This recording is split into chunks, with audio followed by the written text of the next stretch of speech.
The first one I want to talk about is mental rehearsal. And a lot of people know this as imagery or visualization. I call it mental rehearsal because it's really important when you do this exercise that you're using all the senses. And imagery and visualization have this connotation of we're just imagining what we see, but you also want to imagine what you're hearing in that moment, what you're feeling, even what you're smelling and tasting can help, because the more realistic that experience is in your mind as you imagine it, the more you're effectively preparing for that situation when it does come. So my first thoughts of mental rehearsal to prepare yourself and boost your mental game when bases are loaded is maybe you're in the dugout and you can see, oh, this is an opportunity that might be coming, or I do know it's coming. And then you can go into some mental rehearsal. Does that sound right? Does that sound like a good opportunity to do it? And maybe is it worth doing it when you're in the batter's box in any way? Yeah, it's in the dugout's a great opportunity. You have an idea of what's coming. You can almost put yourself in situations that could potentially happen if this guy walks, okay, now his bases like you're determining the situation there.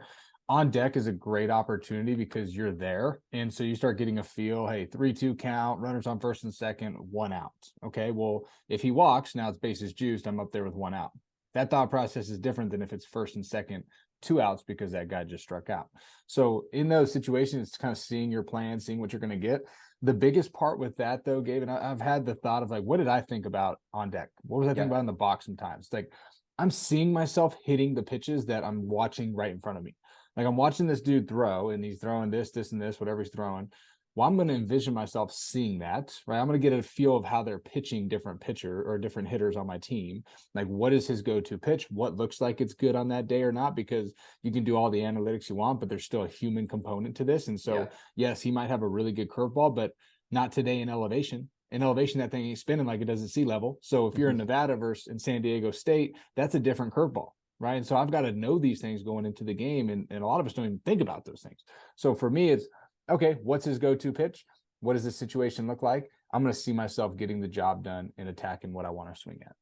And are you doing that like in between pitches? Like, okay, he pitched and maybe it was a ball, strike, whatever, and you're stepping out of the batter's box.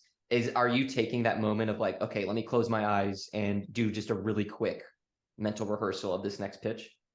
Sometimes if I'm not feeling great, Okay. if I'm feeling good, then I guess I kind of am still, but I don't even care. I just get in the box. I'm like, Yeah. I'm freaking ready. Well, I take my breath, I go through my routine, and I step in. And I guess you're still seeing it. Something that I like to do is I would touch the plate where I like it. So for me, I'm a left-hand hitter. I would touch the middle away part of that the home plate. And when I would touch it there, then I would go through my routine, boom, nice and loose and relaxed. So I'm not tense and tight. I would kind of check myself because that was I got to know yourself. And for me, I was big shoulder guy, so I would like get really tense and tight all the time. So all this speaks my language, and that just helped me relax, see my pitch, envision a fastball middle away that's in that zone that I'm going to put a good swing on. So you can definitely do it in between pitches. Here's what happens though: is a lot of athletes get sped up, rushed, or too stressed. Like you said, the stress response. Now their head starts spinning out of control. The thoughts flood their mind. The floodgates are open, and now you forgot what you even do best. And so in those moments, it's so important to just go back to those tools to get yourself in that right headspace to see yourself swinging at your best pitch. Is it true? So again, I'm not the baseball aficionado that you are.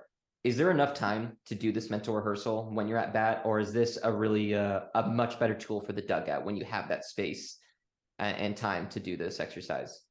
Much better tool for pregame and dugout, Okay. but there's enough time within it to do Mhm. like a quick 3 to 5 second, like, okay, let me step out, fastball middle away, boom, there it is. Now I'm back in the box.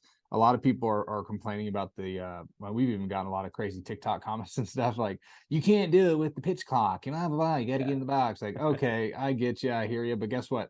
You still got 10 seconds. Like, it's not like you have to sit there and stand and be ready to hit immediately. Like, you've got enough time to get in that box and collect yourself. You can't tell me that you don't have time.